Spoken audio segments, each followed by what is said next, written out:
What is going on, everybody? Welcome back to the Connor Hughes MMA channel.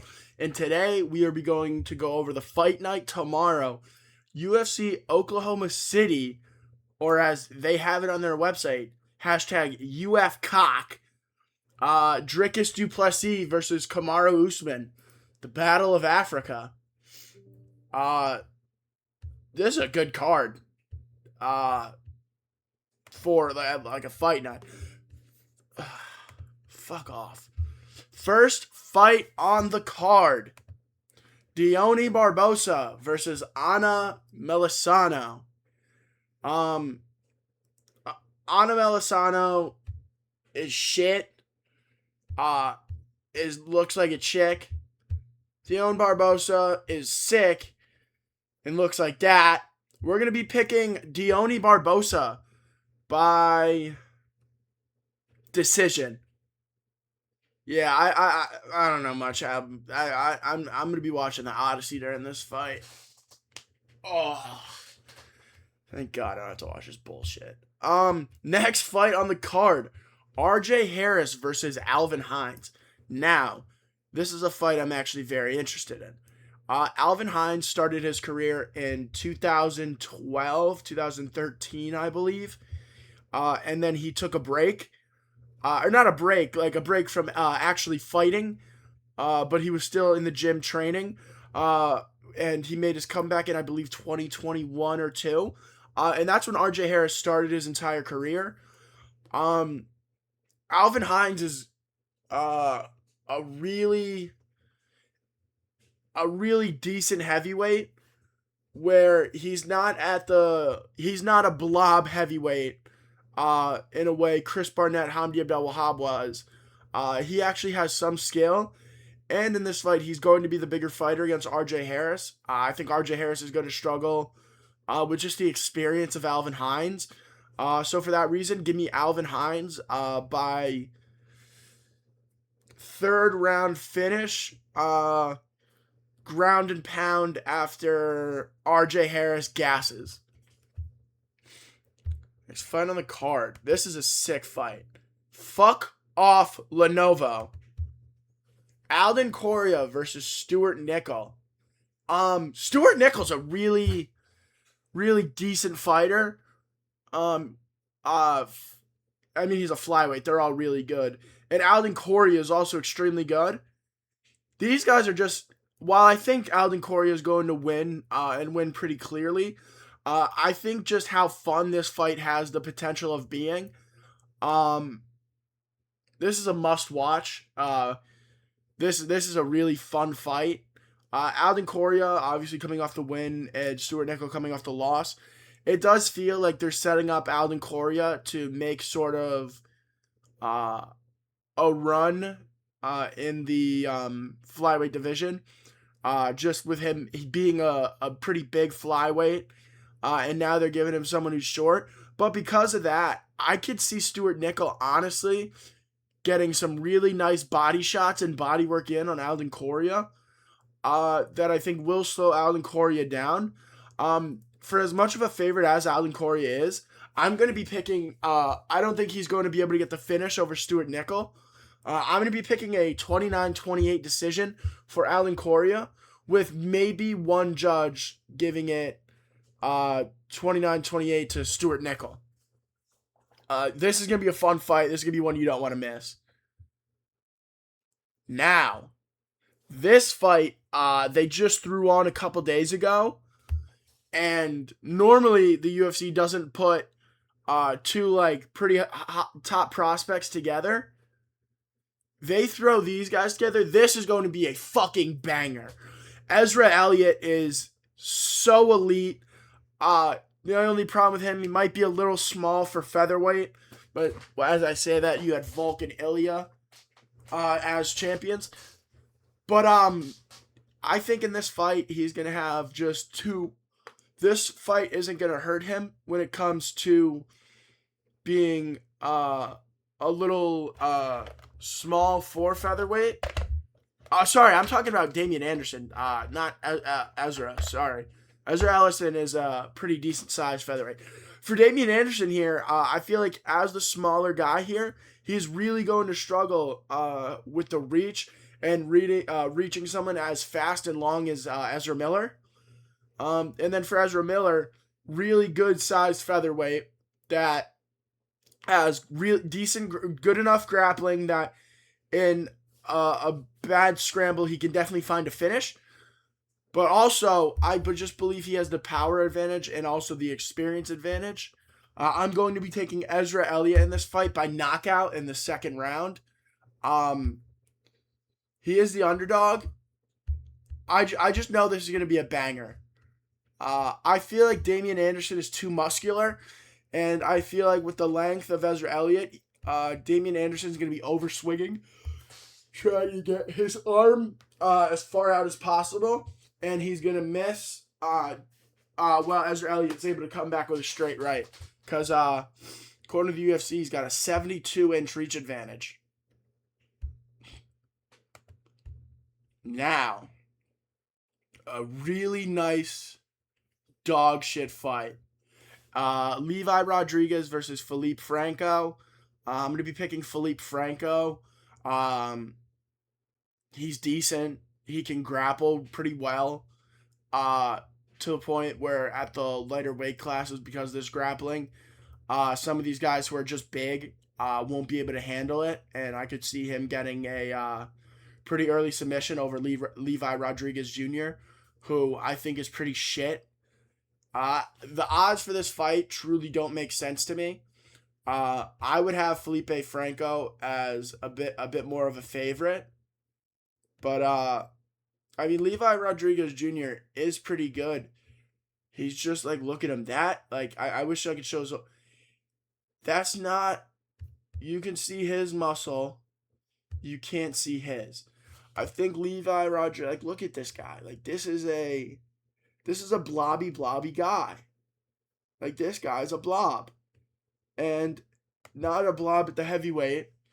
He's a blob at the light heavyweight. And Felipe Franco, I think, is just going to be the better athlete in this fight. And I think that's going to take him a long way. Just by being more athletic, more quick, faster to the punch. I think he's going to be able to get Levi Rodriguez out of there by second round submission with a rear naked choke. I think he's going to gas pretty quick. Well, it wasn't done. He's going to have the first fight UFC jitters. Felipe Franco's been here before. So yeah, I'm going to pick Felipe Franco as an underdog in this fight. Next fight on the card, Jean-Paul Lebasnoyani versus Suk Hyun Ko. Man. As much as I want to pick Suk Hyun Ko because I think he's probably a bit more well-rounded of a fighter, there's just something about Jean-Paul Lebasnoyani that, like, gets me going. Like, this dude's sick on the feet. He's sick on the ground. Ultra fun fighter. Hilarious dude as well. Another pretty, like, decent-sized underdog. But, I mean, I just don't think Suk Hyun Ko is...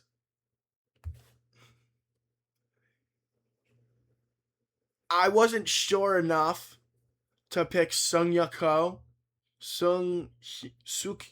Ko over Lebasnoyani because I feel like with the odds how they are, if I were to take Suk Hyun Ko and Jean-Paul were to win, I would feel like an idiot. And so for that reason, especially with the slight reach advantage, the leg reach is where I think Lebasnoyani is going to have a big advantage. He throws great wheel kicks to the body and other body kicks as well. I'm going to be taking... I might parlay these three underdogs in a row. Yeah, I think that would be really good. Next fight on the card, Austin Bashi versus JMD. Austin Bashi is so small for featherweight, man. 5'6", whereas Jose Miguel Delgado's 5'11". I just think that Austin Bassey's too good, unfortunately, for JMD, Jose Miguel Delgado. I think that Austin Bassey's going to be able to get on the inside with his quickness and be able to land big shots on Delgado. And when he does, I think Delgado, I did think he won his last fight against Andre Fili, but it was much too close of a fight for someone that I thought he was. I think Austin Bassey would get Andre Fili out of there in the first round. So for this fight, I'm going to be taking Austin Bassey by decision. Probably like 30-27. I just think it's going to be hard for him to find Austin Bassey due to the speed and size of Bassey. I think it's just going to be kind of a nightmare for Delgado as the fight goes on. Next fight on the card. Tommy Guns McMillan versus... Holy shit, I thought it was Ilya. What the fuck? Alberto Montez. Now, Tommy McMillan, very big featherweight. Very large featherweight. Alberto Montez, normal size featherweight. Tommy McMillan loves to stand and bang and trade. Alberto Montez loves the Darce choke.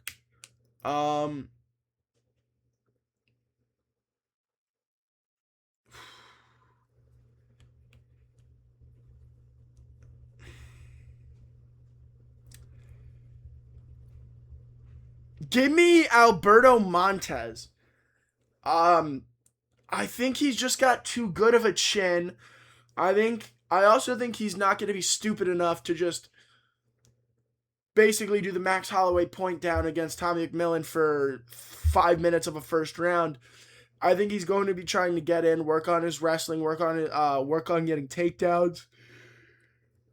And I think from there, it won't be panic from McMillan, but it will be a sort of, fuck, I don't want to be here. Let me go for a big move to get out from bottom. And I think that's where the Darce choke opens up. I think that the first round of this fight will be a clear McMillan round. I think he's going to be super on point with the takedown defense, not wanting to let that happen, wanting to keep the fight on the feet. But I think as the fight goes on, especially with how active McMillan is, I could definitely see him gassing or losing the ability to defend the takedowns as he was in the first round. And then from there, I can start to see maybe Alberto Montez getting his control time up. And while doing that, I believe McMillan's going to be striking from bottom, not really focusing on getting up at first. But as it progresses and he's spending longer and longer on the ground, I think he's going to go for a big move, and I think he's going to get caught in a Darce choke in the third round by Alberto Montez. Give me Alberto Montez round 3 Darce choke. This guy literally is Ilya Taporia. Fatima Klein sucks. Tabitha Ritchie's actually really good. Give me Tabitha Ritchie. Yeah.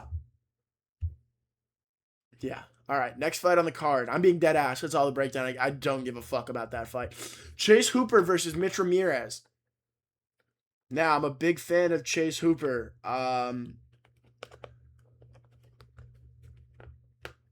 Is this the start of his Charles Oliveira arc? Of finally being fully built for the lightweight division, doesn't have the best chin, elite grappler. Is it his time? Mitch Ramirez, not the best of fighters, struggles with people who like to go to the ground. But at the same time, has enough power on the feet to flatline Chase Hooper. So I am super worried about this pick here. But I'm going to be going Chase Hooper by submission. Hopefully in the first or second round. I want a really good bounce back fight from Chase Hooper here. I want him to show that, like, because I feel like if he loses this one, it might be Jover. He might get cut, um, which would really, really fucking suck, for him. But I think this is the perfect bounce back opponent in Mitch Ramirez. Let's fight on the card, the co-main event.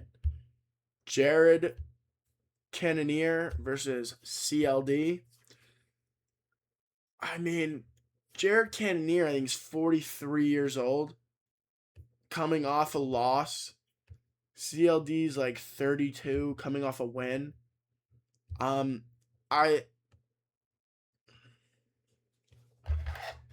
I think Christian Leroy Duncan is super flashy in some of the techniques he throws, with the spinning back fist, the crazy high kicks. I think that's just going to take a toll on Jared Cannonier's nervous system, having to worry about all these different types of shots coming at him that normally don't. And so it's going to exhaust his nervous system a bit more. And I also think he's just too old. I think CLD is just going to be a step faster to the punch, step faster to the kick. And I just think it's going to be, I think it's just going to be a long night for Cannonier. I don't think CLD is going to find a finish because of how tough Cannonier is. I can maybe see Cannonier dropping him at some point late. And because of that, I think he'll sneak around in.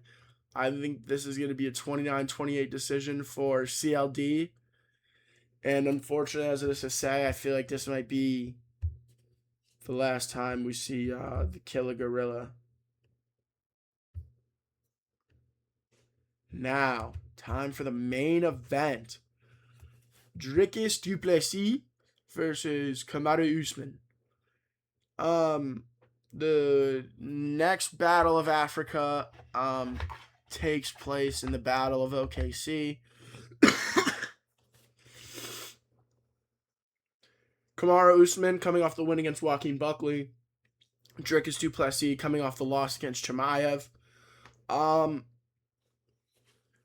I just think in this fight, Dricus is just going to be too much, too big for Usman.